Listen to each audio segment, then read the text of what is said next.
ప్రభుత్వం నుంచి నోటిఫికేషన్లు వస్తాయని ఒక ఆశతోనే ప్రతిసారి డిబేట్లు పెడుతుంది.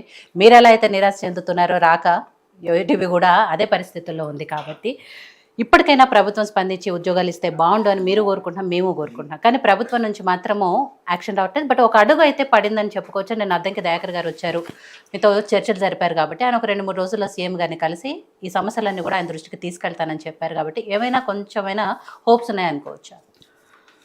అద్దంకి దయాకర్ అన్న అశోక్ నగర్లో ఉన్నటువంటి లైబ్రరీ కాడికి రావడానికి మేము స్వాగతిస్తున్నాం. అట్లనే వారి సతీమణి గారితో రావడం కూడా మేము ఆనందిస్తున్నాం, అభినందిస్తున్నాం.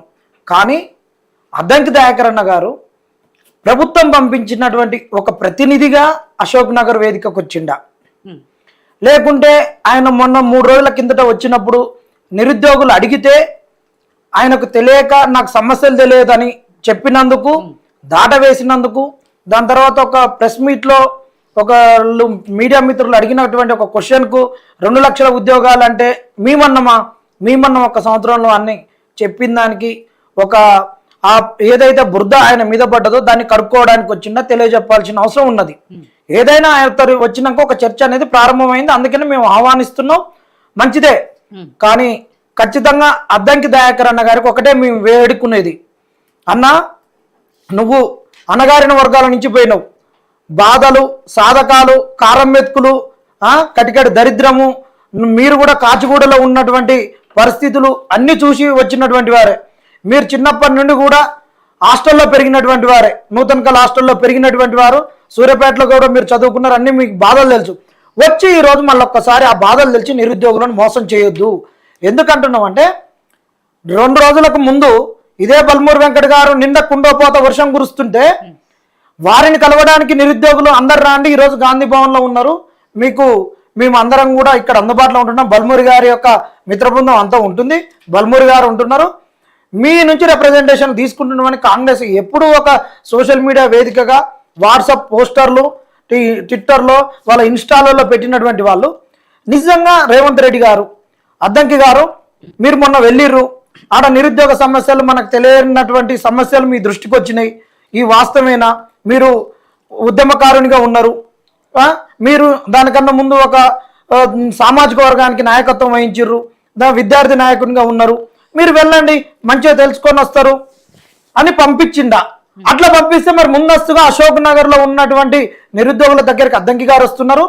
అద్దంకి గారు అశోక్ నగర్లో ఉన్నటువంటి నిరుద్యోగులనే కాకుండా హైదరాబాద్లో ఉన్నటువంటి చిక్కడిపల్లిలోనైనా, దిల్సుఖ్ నగర్లోనైనా, అమీర్పేటలో ఉన్న నిరుద్యోగులు వచ్చి మీ సమస్యలు చెప్పుకోవడానికి రాండి, మొన్న మాకు కమ్యూనికేషన్ గ్యాప్ వచ్చింది అనేటటువంటిది ఏమన్నా చెప్పిర్రా? వారు 3 గంటలకు వస్తుర్రంటే ఒకటింటికి కమ్యూనికేషన్ ఇచ్చి పంపించి చేసిర్రంటే ఇది ముమ్మాటికి అద్దంకి అన్న రావడాన్ని మేము వ్యతిరేకించడం లేదు. కానీ అద్దంకి అన్న వచ్చిన దాన్ని ఈ కాంగ్రెస్ వాళ్ళు మేము పంపించినాం అశోక్ నగర్ లైబ్రరీకి, మేము ముందు అడిగేసినాం, ఇది కంచెలేసే ప్రభుత్వం కాదు, చర్చలు జరిపే ప్రభుత్వము అంటే ఏమిటికి చర్చలు? దానివల్ల ఏ ప్రతిఫలం వస్తుంది? ఏం సొల్యూషన్ వచ్చింది? వారు వచ్చిన దానికి ఒక శాంక్టిటీ ఉందా? అన్నగారు వచ్చిర్రు, అన్నగారిని మేము అడుగుతున్నాం, ఇప్పుడు వారిని మేము వ్యతిరేకించడం లేదు. కానీ మీరు వచ్చినటువంటి విధానం, మీరు అక్కడ అడ్రస్ చేసినటువంటి విధానాన్ని, గతాన్ని చూసినట్లయితే, 2-3 రోజుల్లో జరిగిన పరిణామాలన్నీ చూసినట్లయితే, మీరు మీ భార్య గారితో వచ్చారు, సతీమణి గారితో అక్కడ స్టేజ్ మీద ఉన్నారు, అది అధికార ప్రోగ్రామ్ అయితే కాదు కదా. ఇప్పుడు ఆ వదిన గారిని మేము వ్యతిరేకించడం లేదు, మిమ్మల్ని వ్యతిరేకించడం లేదు. కానీ మిమ్మల్ని అడ్డం పెట్టుకొని మమ్మల్ని అద్దంకి గారు వచ్చిర్రు, వాళ్ళు సమస్యలు తెలుసుకోవడానికి వస్తే కనీసం వద్దంటురు అనేటటువంటిది రేపు కాంగ్రెస్ వాళ్ళు మాట్లాడితే ఊకోము. ఇది ముమ్మాటికి నిరుద్యోగులను మోసం చేయడమే. రేపు స్థానిక సంస్థల ఎన్నికలు వస్తున్నాయి కాబట్టి మేము ఒక చర్చలు జరుపుతందుకు పోయినాం. మొన్న ఏదైతే లైబ్రరీలో బోర్డులు పెట్టిర్రో వీరు, ఆ బోర్డులకు ఇది ఒక పరిష్కారంగా, యాంటీడోట్గా ఇస్తందుకు, ఏంటంటే ఒక మంది ఇస్తే విరుగుడు ఈ మంది ఇచ్చినట్టు మేము వచ్చి చేసినామని ఒక షోయింగ్ చేసేటటువంటి ప్రోగ్రాం తప్పితే నిజంగా మమ్మల్ని మా సమస్యల్ని తెలుసుకోవడానికి వచ్చినట్టు మాత్రం లేదు. తెలుసుకోవడానికి వచ్చి ఉంటే అసలు నోటిఫికేషన్లలో వీళ్ళు అన్నారు 60,000 ఉద్యోగాలు అన్నారు. అన్న కూడా చాలా ఇన్ఫర్మేషన్ తోటి రావాలి కదా. 60,000 ఉద్యోగాలకు మేము బీఆర్ఎస్ వాడు ఇస్తే నోటిఫికేషన్ ఇయ్యగానే కాదు, ఇళ్ళకి కానీ పండగ కాదని ఈయన ఈ స్టూడియోని ఇక్కడనే మాట్లాడిండు. ఎవరు? ఈయన అర్థం మన మనోహర్ రాయ్. ఈ వీడియో కూడా ఉంది, ఇప్పుడు ప్లే చేస్తాం. ఆయన మాట్లాడిండు. దానికి మరి 60,000 ఉద్యోగాలకు అంటున్నాగా ఏ లిటిగేషన్స్ ఉంటే మేము చేసిన వైట్ పేపర్ రిలీజ్ చేయరు. 2 లక్షల ఉద్యోగాలకు నేను వైట్ పేపర్ రిలీజ్ చేస్తా 1 ఇయర్లో అని చెప్పిండా? చెప్పలేదు. దాని తర్వాత ఏ అయితే లీగల్ ఇష్యూస్ ఉన్నాయో దాన్ని మేము చేస్తున్నామని చెప్పిండా? ప్రైవేట్ సెక్టర్లో ఎన్ని ఉద్యోగాలు ఉన్నాయి, ఎన్నిటికి మేము చేస్తున్నాం, అన్ఎంప్లాయ్మెంట్ పాలసీ ఏంది, దాని మీద వైట్ పేపర్ రిలీజ్ చేస్తామని చెప్పిర్రా? ఏం చెప్పలే కదా. ఏం చెప్పకుండా వీరు వచ్చిపోయిర్రంటే దానికి అర్థమైంది ఏం అర్థం లేదు. త్వరలో అనే పదాన్ని ఏ విధంగా వీళ్ళు మాట్లాడుతుర్రో త్వరలో అనే పదాన్ని తొలగించండి. మా చర్చలకు ఈ కాంగ్రెస్ వాళ్ళని కూడా పిలువకరి. వేదికలు తండగా వీళ్ళు పక్క నుండి కూడా తండగా ఆ కుర్చీని కూడా తీసేసి ఆ కుర్చీ మీద కాంగ్రెస్ ఒక సభ్యుంది పలానా ఆయన దాన్ని పెట్టి అంతే. వాళ్ళు ఎన్నిసార్లు వచ్చింటున్నారు? ఇవాళ మా బ్రదర్ విజయ్ వెంకట్ గారు వచ్చిన్నారు. దానికన్నా ముందు చనగాంధీ గారు వచ్చి చర్చతో మాట్లాడిండు. ఆ మానవత్వం లేని ఒక రాయి వచ్చి మాట్లాడిండు. రాయో బండొత్త లేదు. ఆయనకు అసలు 2 లక్షల ఉద్యోగాల గురించి ఆయన ఎలక్షన్స్ అప్పుడు బీఆర్ఎస్ లో ఉండి బీఆర్ఎస్ కండువా కప్పుకొని నాకు 2 లక్షల ఉద్యోగాలని అడిగినటువంటి ప్రశ్నకు నాకు తెలియదు అని ఇక్కడనే ఇదే మీ 2 లక్షల ఉద్యోగాలను అని మీ స్టూడియోలోనే మాట్లాడింది ఆయన.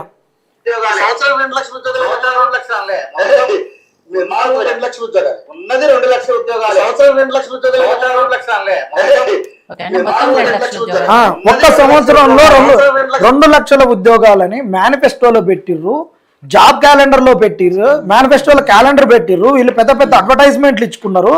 అలాంటి ఇచ్చుకున్నటువంటి వీరు ఈయన 2 లక్షల ఉద్యోగాలు తెలియదు అన్నాడు. మేము కరెక్ట్, నీకు తెలియదు, 100% తెలియదు. ఎందుకు తెలుస్తుంది నీకు? ఎలక్షన్స్ అప్పుడు నువ్వు కాంగ్రెస్ లో ఉన్నావా? కాంగ్రెస్ లో పనిచేసినావా? కాంగ్రెస్ గెలుపు కొరకు ఉన్నావా? నువ్వు ఏడున్నావు? బీఆర్ఎస్ లో ఉన్నావు. కాంగ్రెస్ ను ఓడగొట్టాలని తిరిగినావు. నీకేం తెలియకుండా ఈ రోజు వచ్చి నిరుద్యోగులని పెయిడ్ ఆర్టిస్టులని అదని. ఇగో మేడం ఎక్కడ ఉంది ఇది మేనిఫెస్టో? అభయస్థ మేనిఫెస్టోలో ఉన్నది 2 లక్షల ఉద్యోగాలు. వాళ్ళు ఇచ్చినటువంటి ఇది జాబ్ క్యాలెండర్. ఒక్క సంవత్సరంలో 2 లక్షల ఉద్యోగాలు. ఇక్కడ భట్టి గారు ఎవరు? ఇప్పుడు ఉన్నటువంటి ముఖ్యమంత్రి రేవంత్ రెడ్డి గారు. వీళ్ళు పెట్టినటువంటివే కదా. వీళ్ళు పెట్టినటువంటి ఇది యూత్ డిక్లరేషన్ లో వీళ్ళు పెట్టలేదా? ఈ అంశాలు ఈయనకు తెలియదు. మేము ఒకటే చెప్తున్నాం, మీ వేదిక మీదుగా మానవతరాయ్ గారిని ఇన్ని రోజులు ఉపేక్షించినాం, ఇక్కడి నుంచి ఉపేక్షించాం. ఇదే స్టూడియోలో కొడతందుకు వచ్చిండు. తన్నించుకుంటాం, కేసులు పెట్టించుకుంటాం, కేసులు పెడతాం.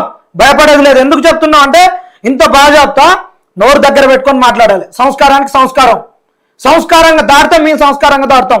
ఇన్ని రోజులు ఓపికలు పెట్టినాం. ఎట్ట మాట్లాడతారు మేడం? ఆయన భాగవతం మాకు తెలియదా?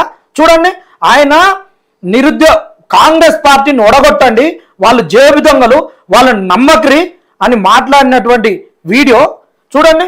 అన్ని ఆధారాలతో సాగొచ్చినాం. ఈ రోజు కడుపు చూస్తాడు కానీ కేసీఆర్ కడుపు చూస్తే కాంగ్రెస్ వాళ్ళు జేబు చూసారు. మా జేబులు చూసారు.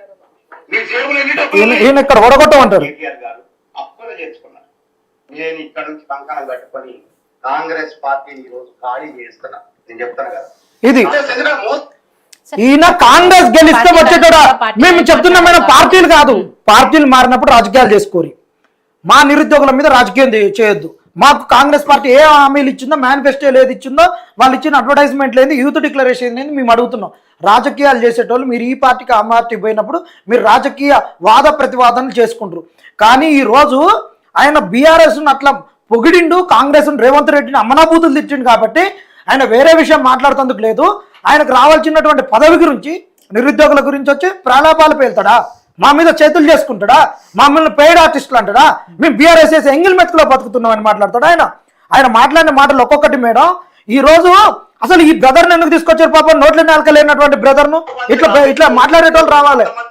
ఉద్యోగాలు రాని వాళ్ళు అక్కడ అశోక్ నగర్ లో చేరి కాంగ్రెస్ ప్రభుత్వాన్ని అంటే బీఆర్ఎస్ పార్టీ వేసే ఎంగిల్ మెతుకులు ఆశపడి కొంతమంది చదువుకునే నిరుద్యోగుల్ని ఇబ్బంది పెడతారు. ఎంగిల్ మెతుకులు ఎవరు? నేను అంటున్నా బీఆర్ఎస్ వాళ్ళు ఈయనకు ఎలక్షన్లు అప్పుడు ఇచ్చినటువంటి 5 కోట్లు ఎక్కడ పోయినా, ఈయనకి ఇచ్చినటువంటి ఫార్చునర్ కార్ ఎడిపోయింది, ఈయనకి ఇచ్చినటువంటి విల్లా ఎడిపోయింది. ఎవరు తిన్నాడు? మేము తిన్నామా? బీఆర్ఎస్ వాళ్ళు ఇచ్చారు. మీ దగ్గర ఆధారాలు ఉన్నాయి? ఆయన దగ్గర ఆధారాలు ఉన్నాయి. ఆయనకి ఇచ్చారు. బీఆర్ఎస్ వాళ్ళని చెప్పండి, పెట్టమని ఎట్టపోయినా ఆయన పోయింది ఇయ్యలేదు. నీ ఉద్యోగం గురించి నువ్వు పోయినావు. ఇంకా నీకు ఉద్యోగం అక్కడ రాదు, పార్టీ ఓడిపోయిందానికి ఇక్కడికి వచ్చినావు. నువ్వు అదే బీఆర్ఎస్ గెలిస్తే వచ్చేటవా? మేము చూడండి మేడం, కడుపుకు తినక మేము చేసినటువంటి బస్ యాత్ర వల్ల ఇవాళ నీ పార్టీ వచ్చింది. ఇగో ఇది ఎక్కడ మేము దోమలకు, ఈగలకు ఎక్కడ పడితే అక్కడ చూడండి మేము చేసినటువంటి దోమలకి. ఇక్కడ చూడండి, ఇలా మమ్మల్ని డబ్బులు తిన్నారని అవి చేసిర్రని ఈ చేసిర్రని నైట్ 1 దాకా 2 దాకా వీళ్ళు ఎలక్షన్లలో బిజీలో కంటెస్టెడ్ చేసిన క్యాండిడేట్లు ఉంటే ఆ ఎలక్షన్ల ముందు 1 మంత్ ముందు లాడ్జీలు బుక్ అయిపోతే మాకు దొరకకుంటే ఇగో స్కూళ్ళల్లో పడుకున్నాం. ఇగో కనీసం నాకు స్నానాలు చేసేందుకు లేకుండా రోడ్ల మీద చేసినాం. అందరూ మగపిల్లలం కాబట్టి సరిపోయింది. ఇలా మేము చేస్తే ఈరోజు మమ్మల్ని అంటారా మేము పెట్టినటువంటి ఆటో చూడండి మేడం, ఇదే బీఆర్ఎస్ వస్తే మమ్మల్ని ఏం చేసేది? ఈరోజు వీళ్ళు ఇట్ట అంటారు ఈయన అనేటటువంటి మాటలు. ఇంకొకటి మేడం, ఇదే బల్మూరి వెంకట్ గారు ఇక్కడ సజీవ సాక్ష్యం మా ఇంద్ర ఉన్నాడు. ఇంద్ర ఉన్నాక కూడా ఆయన ఎట్ట మాట్లాడతాడు మేడం? ఇక చూడండి, వీళ్ళకి దమ్ముందా మేడం? ఆ రోజు ఇది చదువుకోండి చెప్తున్నాం. ఆలోచించండి ఓ అమ్మా నాన్న, మీ కొడుకు మీ కూతురు ఉద్యోగం చేసుకోవాలా, ఉరి వేసుకోవాలా? సూర్యాపేట నిరుద్యోగ చేసి చైతన్య యాత్ర, నేను బస్సు యాత్ర చేసి ఇక్కడ ముగింపు అయిపోయినాక ఆటో కట్టుకొని ఇంత బాజాప్తో పోయినా నేను మాట్లాడుతుంటే బీఆర్ఎస్ వాళ్ళు ప్రతి ఒక్కళ్ళు వీడియో ఫుటేజ్ తీసుకున్నారు. అదే బీఆర్ఎస్ గెలిచుంటే నా చెమడలు తీసేటోళ్ళు. ఇట్ట కొట్లాడి మేము కాంగ్రెస్ రావాలని చూస్తే ఈరోజు మా మీద ఉద్యోగాలు రాలేదని మాట్లాడతాడు. వార్డు మెంబర్ గెలిచిండు ఆయన, వార్డు మెంబర్ టికెట్ ఇవ్వని అందరమే గెలిపిస్తాం. ఒక వార్డు మెంబర్ గెలవనేవాడు 60,000 ఉద్యోగాలలో రాలేదు అంటాడు. ఇంకొకటి, నిన్న బల్మూరి వెంకట్ గారు మాట్లాడినటువంటి మాట ఎంత దరిద్రంగా మాట్లాడిందంటే, బస్సు యాత్రకు నాకు ఏ మాత్రం సంబంధం లేదన్నాడు. ఆయనకు బస్సు యాత్రకు సంబంధం లేదంట. చూడండి, నిరుద్యోగుల బస్ యాత్రలో బల్మూరి వెంకట్ ఎక్కడ లేదు. అధికారికంగా అది గాంధీ భవన్ కి వెళ్ళి కూడా స్టార్ట్ కాలేదు. నిరుద్యోగులు స్వయంగా వాళ్ళే బస్ యాత్రని ప్రారంభించడం జరిగింది. బస్ యాత్రలో ఎక్కడ కూడా బల్మూరి వెంకట్ పాల్గొనలేదు. దాని ప్రారంభంలో కానీ అది క్లోజింగ్ లో కానీ ఎక్కడ కూడా బల్మూరి వెంకట్ వెళ్ళలేదు. కావాల్సి ఈ విషయం పైన మీ నిరుద్యోగులను కూడా అడగవచ్చు, వాళ్ళే మీకు దీనిపైన సమాధానం చెప్తారు. సమయం తక్కువ ఉంది కాబట్టి గురుగారు పెద్దలందరికీ నమస్కారం. అదేవిధంగా ఈ యాత్రలో పాల్గొన్న నా తోటి యువ సైనికులకి అందరికీ పేరున ఈ యాత్రను విజయవంతం చేసినందుకు శిరస్సు వంచి. ఇది బస్సు యాత్ర ముగింపు రోజు కన్నయ్య గారిని కూడా తీసుకొచ్చి మాట్లాడిండు. ఒకవైపు మేము విద్యార్థులను సరి చేస్తుంటే బీఆర్ఎస్ వీళ్ళు కాంగ్రెస్ గెలవదని ఉండి టికెట్లు రాని వాళ్ళు ముక్కుతూ బీఆర్ఎస్కి పోవాలన్నా ఇంకొక వైపు పోవాలన్నా కాంగ్రెస్ పరిస్థితి ఏందని వీళ్ళు ఉంటుంటే మేము పోతే మా మీద దాడు లేట్ అయితే విద్యార్థులను ఎట్లా తీసుకుపోవాలి, వాళ్ళకి ఎలా భరోసా ఇవ్వాలని మేము చూస్తుంటే ఇంద్రనాయక్ పై అనుంజడ్డ బస్సులు, తుప్పు పట్టిన బస్సులు, ఒక బోల్ట్ ఉంటే స్క్రూ ఉంటే బోల్ట్ ఉండదు. దానికి ఒక బయట మొత్తం ఏమో పెయింటింగ్ వేయాలి, లోపల శిలుం బట్టి ఉన్నాయి, చైర్లు ఊసిపోయినాయి, స్పీడ్ పెంచితే చైర్లు ఊసిపోతాయి, బ్రేక్ కొడితే అనుకున్నాడు ముంగడికొచ్చి పడతాడు. అలాంటి బస్సులకు పోతందుకు స్టిక్కరింగ్ చేసి ఇందిరా గాంధీ భవన్లో ఉండి బస్సు ఏదో వేరే బస్సులు తెచ్చి ఓపెనింగ్ చేసిర్రు. ఈ బస్సులు పెడితే ఆడ చదిపోతుందని ఈ బస్సులు తీసుకొని పోయి ఆడ గాంధీ భవన్లో పెడితే నైట్ మొత్తం స్టిక్కరింగ్ చేసి అన్ని చేయించి పెట్టింది ఇంద్ర. ఆయన టికెట్ రాకుండా తానెంత బాధపడ్డది, ఏం చేసింది, తర్వాత ఉన్నది మొత్తం ఇంద్రనాయకుడు సజీవ సాక్ష్యం ఉన్నాడు. ఇతను ఉన్నాక కూడా పట్టుకొని ఇన్ని వీడియోలు ఉండంగా అన్ని ఉండంగా కూడా బస్ యాత్రకు కాంగ్రెస్కు సంబంధం లేదంటే ఏఐసిసి నుండి లెటర్ ఇచ్చారు, మాకు పర్మిషన్ ఎట్ట తెప్పించారు. ఇంత దరిద్రంగా మాట్లాడతారా మేడం? ఈయనకు ఉద్యోగం రాగానే ఈ విధంగానా? అది నోరా తాటి మట్టనా? ఏం మాట్లాడతారు ఒక్కొక్కళ్ళు ఇష్టం వచ్చినట్టు. ఈయన ఇంత చేసినటువంటి వ్యక్తి, ఈయన కూడా 2 లక్షల ఉద్యోగాలు లేదంటారు. చూడండి, 2 లక్షల ఉద్యోగాలని మీరు ఏదైతే మేనిఫెస్టోలో పెట్టారో అది 1 సంవత్సరం లోపు అన్నారు, లేకపోతే 5 సంవత్సరాల మొత్తం ప్రభుత్వం ఉన్నంత వరకు అన్నారా? అసలు క్లారిటీ చెప్పండి, ఎందుకంటే ఇప్పుడు దాని గురించి బాగా రచన నడుస్తుంది. ఇక్కడ కూడా మీరు ఎక్కడ కూడా ఏడ కూడా 2 లక్షలు ఇస్తామో ఇది ఇస్తామో అది ఇస్తామో అని చెప్పి చెప్పలేదు. ఇది మోసం మేడం. ఇంకా ఆయన చేసింది ఇంకొక టెస్ట్ చూడు. ఇప్పుడే నేను కట్ చేసి ఇది పెట్టిన వీరిది మామూలు టెస్ట్ ఉండదు. ఇలా రాహుల్ గాంధీ వచ్చినప్పుడు ప్రచారంలో భాగంగా 1,00,000 ఉద్యోగ నోటిఫికేషన్స్ ఇస్తామని హామీ ఇచ్చున్నారు. ఇప్పటి వరకు ఎన్ని ఉద్యోగాలు ఇచ్చి ప్రతి సంవత్సరం 1,00,000 నోటిఫికేషన్స్? 2 లక్షల ఉద్యోగాలు మీరు మర్చిపోయినట్టు. 2 లక్షల ఉద్యోగాలు మీరు మర్చిపోయినట్టు. 2 లక్షలు 2 లక్షల ఉద్యోగాలని మీరు ఏదైతే మేనిఫెస్టో పెట్టారో అది ఇది అంటే 5 సంవత్సరాలు. దయాకర్ అన్న గారికి ఉద్యోగం వచ్చింది. మేము ఈర్షపడట్లేదు. కింది నుంచి పోయిన వాళ్ళు మీరు బాగుపడాలి, మీరు త్యాగాలు చేసిర్రు. ఇంకొకటి, దయాకర్ అన్నను మేము అశోక్ నగర్కి వస్తే ఆయన ఒక పార్టీ లెక్క చూడట్లే, ఒక ఉద్యమకారుని లెక్క, అణగారిన వర్గాలకు ప్రతినిధిగా, మా కడుపు బాధ తెలిసినోనిగా ఆయనను కులానికి మతానికి చూడట్లే. ఆ బాధ తెలిసినోడు, ఒక ఎంపతితో వచ్చినోడు అనుకుంటున్నాం. కానీ దీన్ని కాంగ్రెస్ వాళ్ళు రాజకీయం చేసి ఏదో చేస్తే కాదు అన్నకు కూడా మేము చెప్తున్నాం. మీరు మీ వల్ల మమ్మల్ని మోసం చేయొద్దు. కాంగ్రెస్ ఇప్పటికే మోసం చేసింది. మీకు ఎమ్మెల్సీ వచ్చిన వాళ్ళు మీరు మేనిఫెస్టో చదువుకోలేదు. 2 లక్షల ఉద్యోగాలు ఎక్కడే అని మీరు అన్నారు. ఈయన బల్మూరి వెంకట్ గారు ఎమ్మెల్సీ వచ్చిన ఆయన అన్నాడు. నిన్నగాక మొన్న ఇక ఏది లేకుండా బీఆర్ఎస్లో అన్ని అనుభవించి కాంగ్రెస్ ఓడగొట్టాలని కంకణం కట్టుకొని కాలుకు బల్పం కట్టుకొని తిరిగిన ఆయన ఈరోజు కాంగ్రెస్ గెలిచినాక వచ్చిన ఆయన ఆయన మేనిఫెస్టోలో ఏం లేవంటాడు, బీఆర్ఎస్ ఎంగిల్ మెతుకులు అంటారు. వీళ్ళకి మేనిఫెస్టో తెలియదు. ఫస్ట్ మేనిఫెస్టో చదువుకోవాలి. నిరుద్యోగులను అవమానపరిచేటట్టు ఏ ఒక్కరు మాట్లాడినా ఊకోము. నిరుద్యోగులు అందరం కలిసే ఉన్నాం. అంటే నిరుద్యోగులలో చీలికలు ఉన్నాయి, పేలికలు ఉన్నాయి. మీకు అవును భయ్, తెలంగాణ ఉద్యమంలో ఎన్ని లేవు, మీ కాంగ్రెస్లో ఎన్ని లుక్కలు లేవు. ఒక సమస్య మీద ఎంతమంది అయినా కొట్లాడొచ్చు. సమస్య మంచిగా ఉందా లేదా, కొట్లాడేటోడు తప్పు చేస్తే వీడు పలానాడు కొట్లాడినాను. మీది ఏమంటారు, డీసెంట్రలైజ్డ్ పార్టీ అంటారు. ఒక్కడు సెంట్రలైజ్డ్ ఉండాలన్నా, ఒక్కడే ఉండాలన్నా, దానికి ఒకడే నాయకత్వం వహించాలన్నా?